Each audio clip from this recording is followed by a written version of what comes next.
tenemos una historia que supera a la música, supuestamente romántica. Está bien, diría supuesta, pero lo sabemos, lo sabemos. Sí, lo consiguió antes que Beyoncé. Wendy Williams nunca ha tenido miedo de decir lo que no se dice, pero esta vez, lo que dijo podría haber revelado por completo un secreto de décadas. Jay-Z, Foxy Brown y una relación que no solo desdibujó las fronteras de la mentoría, sino que podría haber destruido su carrera. Es algo en lo que ya pensábamos, ya sabes, porque Foxy y Jay-Z trabajan juntos. Y ahora, con unas memorias en camino y viejos vídeos resurgiendo, los rumores más sucios de la industria finalmente se están convirtiendo en acusaciones abiertas. Una demanda lo acusa.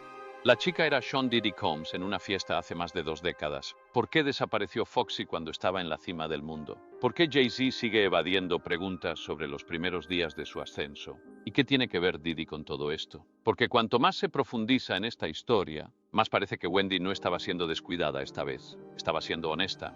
Antes del escándalo, antes de la política de la industria, antes del drama, solo existía una adolescente de Brooklyn con una voz única en su generación, Foxy Brown. Nacida como Ingrid Carlo Fung Marchand, provenía de una herencia singularmente rica, raíces afro, indochinas y chino-trinitarias, todo envuelto en un vibrante flow neoyorquino.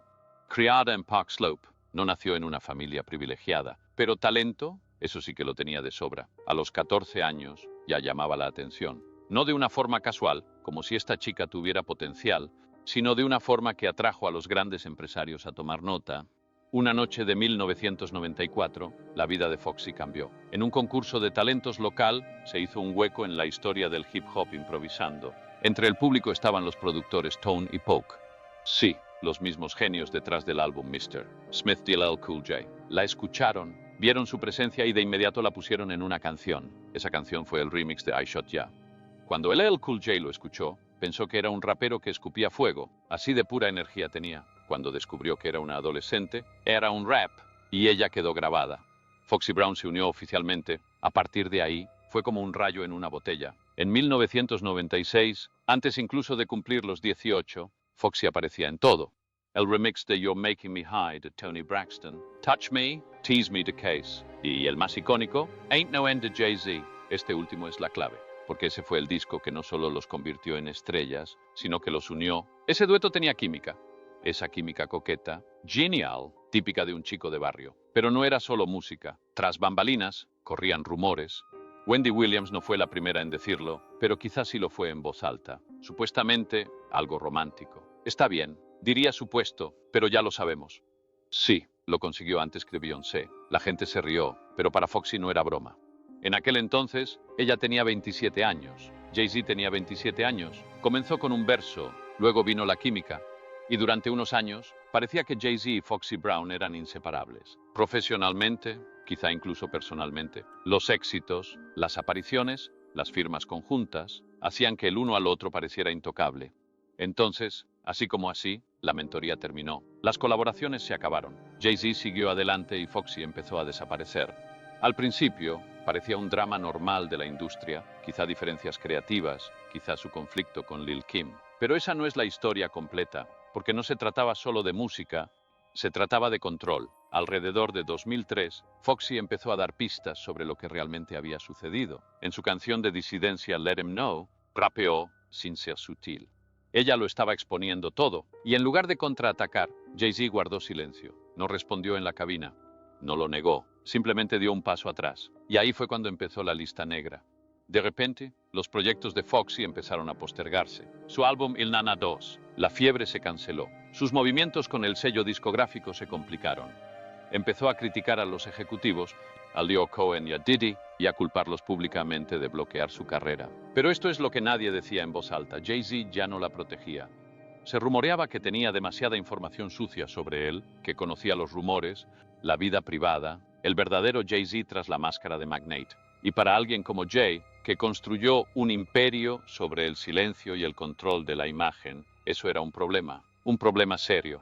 Los expertos de la industria dicen que empezó a trabajar entre bastidores, haciéndole favores, asegurándose de que Foxy no tuviera éxito, supuestamente sobornándola, obligándola a firmar acuerdos de confidencialidad, intentando mantenerlo todo oculto, porque si Foxy hablaba, si de verdad hablaba, no solo arruinaría su nombre, podría vincularlo con otros para gente como Didi. Y ahí es donde el silencio empieza a tener sentido. Foxy no se cayó sin más. La cerraron, la bloquearon, la enterraron. Por los mismos hombres que una vez la consideraron familia, si Foxy Brown fuera solo otra artista con rencor, la industria habría seguido adelante. Pero lo peligroso de su historia es que no se limita a Jay-Z.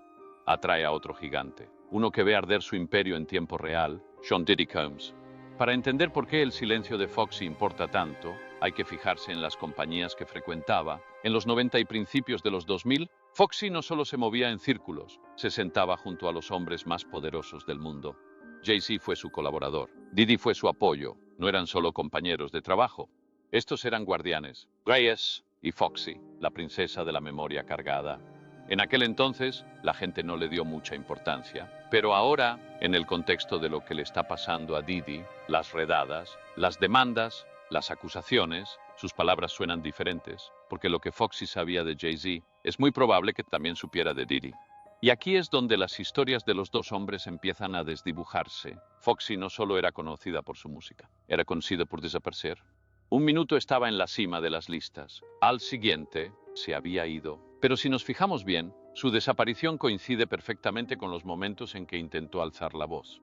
Hubo rumores sobre una cinta de sexo, en la que supuestamente aparecían Foxy, Jay-Z y Jamie Foxx. Se rumoreaba que Jay la obligó a firmar varios acuerdos de confidencialidad, pero lo que quedó sepultado entre el revuelo fue la especulación de que Diddy podría haber sabido de la cinta o incluso haber contribuido a mantenerla oculta.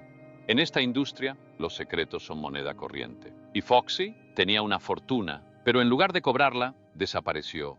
No porque quisiera, sino porque los hombres en quienes una vez confió supuestamente se aseguraron de que no tuviera otra opción. Y ahora, con Diddy bajo presión por todo, desde grabaciones sexuales hasta consumo de drogas y violencia, es imposible no preguntarse, ¿lo sabía Foxy? 25 de marzo de 2024. Agentes federales allanan las mansiones de Diddy en Los Ángeles y Miami. Encuentran armas, confiscan teléfonos y confirman lo que Internet ya sospechaba, que la imagen cuidadosamente elaborada de Diddy encubría algo más oscuro. Se presentan varias demandas, acusaciones de SA, acuerdos de confidencialidad y sobornos. Los mismos patrones que Foxy insinuó en su pasado. De repente, su silencio no parece una retirada, parece una supervivencia. Porque esto es lo que nunca quieren que sepas. Jay-Z y Diddy se han protegido mutuamente durante décadas. Desde acuerdos comerciales hasta entregas de premios e imágenes públicas seleccionadas, se han movido como un solo hombre. Así que si Foxy sabía algo sobre uno de ellos, hay muchas razones para creer que sabía algo sobre ambos. Y quizás por eso Wendy Williams tocó la fibra sensible cuando habló, porque si Foxy alguna vez decide hablar de verdad, sin censura, sin filtros, sin tratos, no solo Jay-Z tiene algo que perder, sino todo el círculo. Pero antes de comprender el peligro que representaba para ellos, necesitábamos comprender lo que ya le habían hecho. Para cuando la mayoría de la gente se dio cuenta de que Foxy Brown había desaparecido del foco de atención, ya había pasado por un infierno. A primera vista, era fácil descartarla como otra artista problemática. Los medios la retrataron como salvaje, errática, una diva con demasiados arrebatos y poca disciplina. Pero esa no era la historia completa.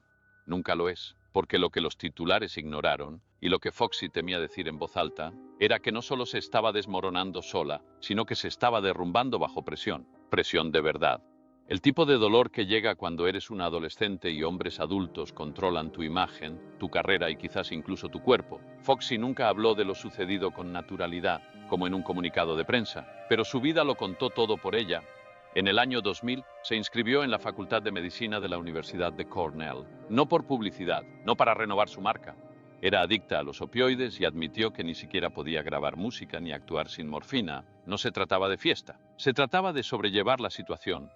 Y la cronología es reveladora. Foxy empezó a desmoronarse justo después de que supuestamente la incluyeran en la lista negra, justo después de que sus vínculos con Jay-Z y Diddy empezaran a deteriorarse. Justo después de que el proyecto se detuviera y el apoyo desapareciera, las mismas personas que una vez impulsaron su carrera ahora fingían que no existía. Y entonces llegó el duelo. En 2001, su tío falleció en el accidente del vuelo 587 de American Airlines.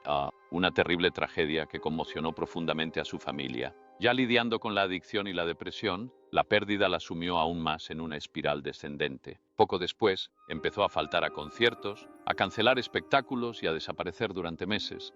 Su salud dio un giro brutal en 2005 cuando sufrió una pérdida auditiva repentina y grave. Durante más de un año, tuvo que usar audífonos, comunicarse por tacto y aprender a mantenerse en el mundo de la música cuando apenas podía oír el ritmo. Pero Foxy no se rindió. En 2006, tras una cirugía que le devolvió parte de la audición, intentó recuperarla, grabó Black Roses, renovó su contrato con Def Jam bajo la dirección de Jay-Z y anunció un nuevo comienzo. Pero el álbum nunca salió a la venta. A pesar de haber recuperado la voz, no podía escapar de la sombra que se cernía sobre ella. El negocio había seguido adelante. Quienes antes la llamaban hermanita ahora actuaban como si fuera una carga. Y quizá lo era, porque para entonces, Foxy ya no era solo una rapera que intentaba volver a la escena. Era testigo de todo. Una mujer con una memoria llena de secretos. Alguien que sabía demasiado sobre Jay-Z, sobre Diddy, sobre lo que les pasa a las chicas cuando dejan de ser útiles. Su carrera no terminó porque se quedara sin talento. Terminó porque se quedó sin protección, y la pregunta que nadie se hizo fue la más importante. ¿Qué le pasa a una persona? Que la mastiquen, la silencien y luego se rían de ella por desaparecer. Durante años, cada vez que alguien preguntaba qué había pasado con Foxy Brown, la respuesta era simple: se peleó con Lil' Kim. Por eso su carrera se vino abajo. Y los medios lo aprovecharon. Dos chicas de Brooklyn, ambas fuertes, ambas sexys, ambas ruidosas y ambas lanzando sus álbumes debut con solo una semana de diferencia. A primera vista, era la rivalidad perfecta. Foxy tenía a Il Naná, Kim tenía a Hardcore, y así, sin más, se vieron envueltos en una batalla que nunca pidieron, pero de la que no pudieron escapar. Se comercializó como carne de res, pero era más que eso. La industria lo usó como tapadera. Fue emitido frente a la emisora de radio Hot 97 de Nueva York la semana pasada. La policía dice que fue la pandilla de Lil' Kim contra los amigos de Foxy Brown. 5 armas en total, 21 disparos y un hombre herido por la espalda. Pero lo cierto es que Foxy y Kim no empezaron siendo enemigos. Fueron a la misma preparatoria, Brooklyn College Academy, e incluso compartieron un amigo en común que los unió. De hecho, su primera y única colaboración fue en el remix de No One Else de Total junto a Da Brat. En ese momento, todavía eran geniales. Pero en el hip hop, dos mujeres poderosas no pueden coexistir sin enfrentarse, sobre todo si ambas son jóvenes, negras y atractivas. Eso no es una rivalidad, es una narrativa, una que ejecutivos, revistas y raperos ayudaron a moldear y vender. El drama llegó a su punto máximo en 1997 cuando aparecieron en la portada de The Source con el titular «Rameras o heroínas». Era lenguaje codificado. Traducción: elige un bando. Y mientras los fans discutían sobre bares y atuendos, nadie prestó atención a la pregunta más importante: ¿quién estaba orquestando esto tras bambalinas? Aquí está la parte que la mayoría de la gente desconoce. Fuentes cercanas afirman que el entonces director ejecutivo de Def Jam, Leo Cohen, quería que Foxy y Kim grabaran un álbum conjunto. Habría sido icónico e innovador, pero nunca se materializó, no porque no tuvieran el talento, sino porque quienes estaban en el poder querían que lucharan, no que se unieran. La disputa se agravó a principios de los 2000. Las canciones de Diss estaban a la orden del día. Kim dejó caer al famoso Kim, lanzando versos líricos. Foxy respondió al Bang Bang de Capone y Noriega. Luego vino el tiroteo. En febrero de 2001, a las afueras de Hot 97, sus acompañantes se enzarzaron en una violenta pelea. Un hombre resultó herido. Los titulares fueron brutales, pero aquí está la parte que todavía no me cuadra. ¿Por qué esta disputa eclipsó todo lo demás que Foxy estaba viviendo? Porque mientras los medios se centraban excesivamente en su conflicto con Kim, ignoraron su adicción, su pérdida auditiva, sus proyectos cancelados, sus rumoreados acuerdos de confidencialidad y su proximidad a los secretos más oscuros de Jay-Z y Diddy. No fue casualidad. Enfrentarla a Kim fue una distracción, un espectáculo que permitió a los hombres en el poder alejarse discretamente de su vida, sin preguntas, y funcionó. Hasta el día de hoy, la gente sigue hablando de esa disputa como si hubiera sido el capítulo decisivo de su carrera, pero la verdad es que solo fue una cortina de humo. Porque si miras más allá de la controversia, empiezas a ver la verdadera razón por la que la silenciaron. Y no tenía nada que ver con Lil' Kim. Cuando Foxy Brown insinuó una relación con Jay-Z siendo apenas una adolescente, no fue solo una sorpresa, sino una señal de alerta. ¿Y si no fuera la única? ¿Y si su historia no fuera un escándalo aislado, sino parte de un patrón mucho más profundo? Porque una vez que empiezas a ver la cronología, las fotos, las entrevistas y las letras, se vuelve cada vez más difícil ignorarlo. Empecemos con la más grande de todas, Beyoncé. Hoy, el mundo las ve como la pareja más poderosa. Pero si rebobinamos la cinta, las cosas se complican. Beyoncé afirmó en una entrevista con la revista Seventeen que conoció a Jay-Z cuando tenía 18 años. Esa fue la historia que mantuvo durante años. Pero entonces Internet encontró las pruebas. En 1997, Jay-Z y Beyoncé fueron fotografiados juntos en el set del videoclip debut de Destiny's Child. No, no, no. Beyoncé solo tenía 16 años. Más tarde, durante su entrevista con Oprah, Beyoncé dijo que empezó a salir con Jay-Z un año y medio después de conocerse. Fuimos amigos durante un año y medio antes de tener una cita telefónica durante un año y medio. Eso significa que ella tenía solo 17 años cuando empezó la relación. Y Jay-Z tenía 28 años. Algunos fans lo defendieron, lo llamaron normal o apenas legal. Pero ese es precisamente el problema. Cuando hombres poderosos se involucran con mujeres jóvenes, especialmente con las que recién comienzan en la industria, es fácil considerarlo una cuestión de mentoría o ambición consensuada. Pero para las chicas involucradas, la línea entre oportunidad y explotación se difumina rápidamente. Y Beyoncé no era la única, siempre hubo rumores sobre Aaliyah. La mayoría recuerda su matrimonio ilegal con R. Kelly a los 15 años.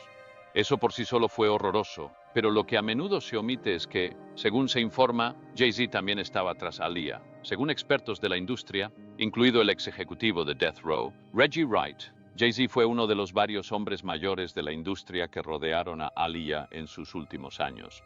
Era joven, famosa, y hombres mucho mayores que ella la observaban y cortejaban constantemente. Pero aquí está el giro inesperado. Jay-Z perdió a Aaliyah porque Damon Dash, el socio de Jay en aquel entonces, terminó saliendo con ella. Algunos dicen que Jay-Z estaba resentido, otros dicen que simplemente pasó página.